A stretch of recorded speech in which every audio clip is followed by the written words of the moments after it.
आज मैं ये नहीं पूछूंगा कि कैसे हैं आप। पिछले कुछ दिनों में भारत में और संपूर्ण विश्व में जो घटनाक्रम घट रहे हैं, उन्होंने उन घटनाक्रमों ने आम लोगों के जो मन में एक विचित्र प्रकार की शंकास्पद सोच उत्पन्न कर दी है।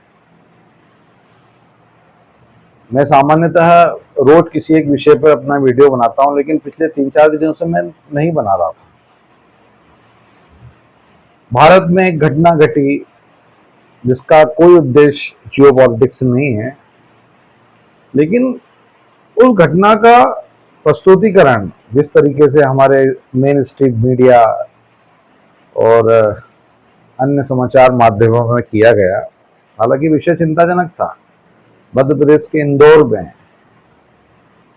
जो राजा और सोनम वाला प्रकरण था, जिसमें राजा का जो कत्ल किया गया,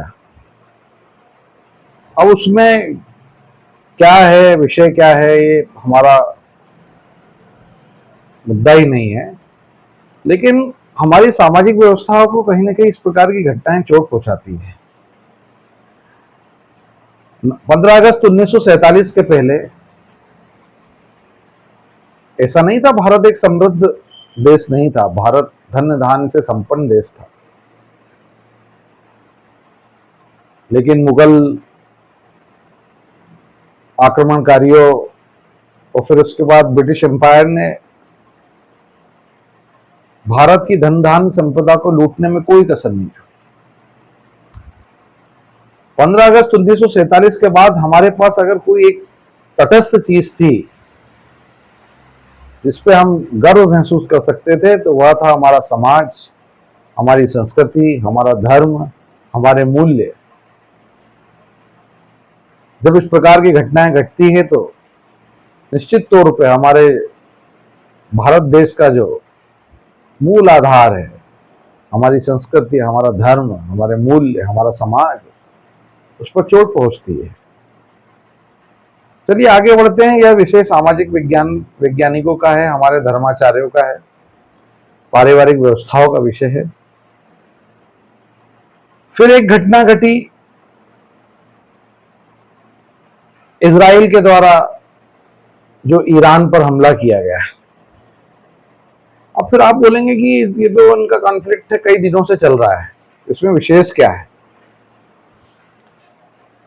लेकिन एक शिक्षक होने के नाते और जियोपॉलिटिक्स के विशेषज्ञ होने के नाते मुझे इस विषय पर गंभीर चिंतन करना और आपसे संवाद करने का एक विशेष टॉपिक था। फिर भारत में ही एक बड़ी दुखद घटना जिसने हम सभी भारतवासियों को झकझोर दिया। अहमदाबाद में एक प्लेन क्रैश हो गया जिसमें 242 यात्री सवार थे, जो अहमदाबाद से इंग्लैंड जा रहा था। एक यात्री को छोड़कर सभी यात्री हमारा साथ छोड़कर चले गए। हृदय विदारक घटना सभी भारतवासियों के दिलों को और मन को झकझोर दिया। सर्वप्रथम मैं अपनी शोक संवेदना व्यक्त करता हूं। फिर एक घटना घटी कि इजराइल के हमले के प्रतिशोध में या प्रतिकार में ईरान ने इजराइल के शहरों तेल अवीव पर और अन्य जगहों पर मिसाइल स्ट्राइक करी। अब इसमें ये वाला तो बड़ा सामान्य विषय है। कई सालों से ये ईरान, इजराइल और अमेरिका, ये सब विषय चल रहा है। लेकिन ब्रेकिंग न्यूज सुनने की अपेक्षा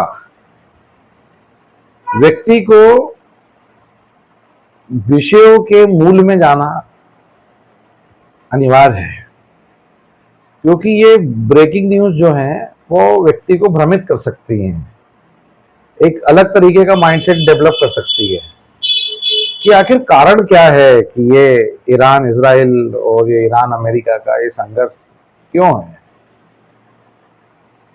इसके मूल जड़ में क्या है? तो मेरा जो एनालिसिस है, इसकी मूल जड़ में दो तत्व हैं, धन और धर्म। अब आप बोलेंगे कि सर ये धन कहां आ गया? एक सीधा साधा मुद्दा है, अमेरिका बोलता है कि आप अपने परमाणु प्रतिष्ठानों को खत्म कर लीजिए, दैट्स ऑल। लेकिन नहीं, समय था 1979, 1979, जिसे ईरानी क्रांति कहते हैं, का समय कहते हैं। ईरान में एक क्रांति हुई थी 1979, 1979 में, जिसे इंकलाब ए ईरान कहा गया। इंकलाब ए ईरान कहा गया। तो आखिर हुआ क्या इसमें? इस क्रांति में, 1979 की क्रांति में, उस समय के जो शासक थे, पहलवी राजवंश के जो शासक थे, उनकी सत्ता का अंत किया गया और इस्लामिक इस्लामिक गणराज्य की स्थापना की गई। तो फिर आप बोलेंगे कि इसमें क्या विशेष हुआ? लेकिन विशेष था कि ये जो पहलवी राजवंश के ईरान के शाह थे, उनको हटाने के बाद ये जो ईरान में इस्लामिक गणराज्य की स्थापना की गई, उसके मूल में क्या है?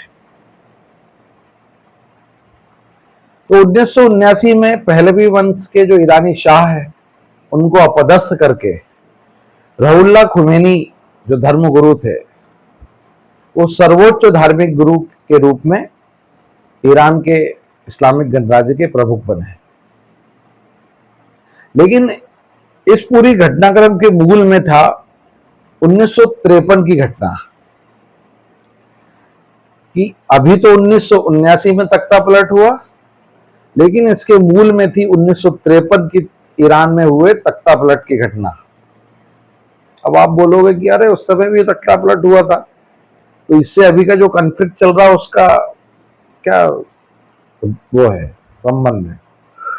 तो घटना थी कि 1953 में जो तख्ता पलट हुआ था ईरान में, उसे 28 मुर्दाद तख्ता पलट के रूप में माना जाता है, कहा जाता है 28 मुर्दाद तख्ता पलट। उसमें हुआ क्या था? 19 अगस्त 1953 को, 19 अगस्त 1953 को, उस समय के जो तत्कालीन प्रधानमंत्री थे मोसादेक, उनको अपदस्थ कर दिया गया। उनको अपदस्थ करने के बाद जो पहलवी वंश के शासक थे, शाह के निरंकुश शासन को मजबूती से स्थापित किया गया। अब इसमें क्या हुआ? कुछ भी नया। अरब में और कई जगह पे तख्ता पलट हुए हैं, लेकिन इसके पीछे धन आता है। धन का कॉन्सेप्ट है, मनी, और वह है तेल का खेल। कैसे? कि उस समय ईरान की जो तेल की कंपनियां थी, एंग्लो ईरानी ऑयल कॉरपोरेशन जो थे, का एक अन्य ब्रिटिश कंपनी, जिस जो आज बीपी का अंग है, बीपी यानी ब्रिटिश पेट्रोलियम का अंग है, उसके साथ कोलैबोरेशन था। तो उस समय के जो प्रधानमंत्री थे मोसादेक, उन्होंने निर्णय लिया कि क्यों ना ईरानी कंपनी और जो ब्रिटिश कंपनी है, जो आप फिलहाल ब्रिटिश पेट्रोलियम का अंग है, कि उनके सारे व्यापार के को आप विनिमय का ऑडिट किया जाए। जब ब्रिटेन को यह पता चला कि प्रधानमंत्री मोसादेक जो है वो हमारी कंपनियों का ऑडिट करवाने वाले हैं, तो ब्रिटेन नाराज हो गया। लेकिन ब्रिटेन ने अपने सामर्थ्य को चेक किया और उन्होंने निर्णय लिया गया कि अमेरिका से इस विषय में हेल्प ली जाए। शुरुआती समय में अमेरिका जो है वो इस प्रकार का तख्तापलट करवाने का मूड में नहीं था, लेकिन ब्रिटेन जो है वो हाथ जोड़कर मान मनोबल करने लगा कि किसी भी तरीके से प्रधानमंत्री मोसादेक का तख्तापलट किया जाए और अपना व्यक्ति स्थापित किया जाए, या जो उस समय अपना व्यक्ति है पहलवी वंश के शाह, ईरानी शाह, उनकी निरंकुश सत्ता को मजबूत किया जाए। ऐसा ही हुआ। ब्रिटेन के ऑपरेशन बूट और अमेरिका के ऑपरेशन अजाक्स ने इस पूरी घटना को अंजाम दिया और वहां की खुफिया एजेंसी ने इसे स्वीकृति प्रदान करी और ईरान के उस समय के प्रधानमंत्री मोसादेक को अपदस्थ किया गया और पहलवी वंश के शाह को सत्ता सौंपी गई। तो 1979 में इसी ईरानी शाह वंश के, पहलवी वंश के शासक को अपदस्थ कर रुहुल्लाह खुमैनी ने ईरान में ईरानी इस्लामिक गणराज्य की स्थापना करी। अब ईरान के सत्ता के सर्वोच्च शिखर पर वहां का जो सर्वश्रेष्ठ धर्मगुरु था रुहुल्लाह खुमैनी, वह स्थापित हो गया। यहीं से शुरुआत होती है धर्म की लड़ाई की। यानी शुरुआत हुई थी धन से, तेल के खेल से, और आ टिकी धर्म की लड़ाई पर। जो रुहुल्लाह खुमैनी है, ईरान जो है शिया बल्लू देश है। इजराइल का कॉन्फ्लिक्ट चलता था लेबनान से और फिलिस्तीन से। ईरान और रुहुल्लाह खुमैनी ने लेबनान के शिया मिलिशियाओं की हेल्प करी, उन्हें मान्यता दी, जो कहीं ना कहीं इजराइल को खटकी। लेकिन बात अभी यहां पर कुछ अलग भी चल रही थी। उसी बीच ईरान इराक का जो युद्ध हुआ, उसमें कहीं ना कहीं इजराइल ने ईरान को पीछे से सपोर्ट किया। लेकिन बात आगे बढ़ी। ईरान के खुमैनी ने न केवल लेबनान के शिया मिलिशियाओं का सपोर्ट किया, अभी तो फिलिस्तीन में भी इजराइल का विरोध किया। इसे इजराइल ने अपनी संप्रभुता को खतरा माना। रुहुल्लाह खुमैनी ने उस समय बोला था, ये इस्लाम के दुश्मन है, और इजराइल को छोटा शैतान और अमेरिका को बड़ा शैतान के रूप में इंगित किया। धीरे धीरे संघर्ष बढ़ता गया, कई घटनाक्रम हुए, कई लड़ाइयां हुई, और जो आज तक चल रही है। इसी का परिणाम है ये घटना है।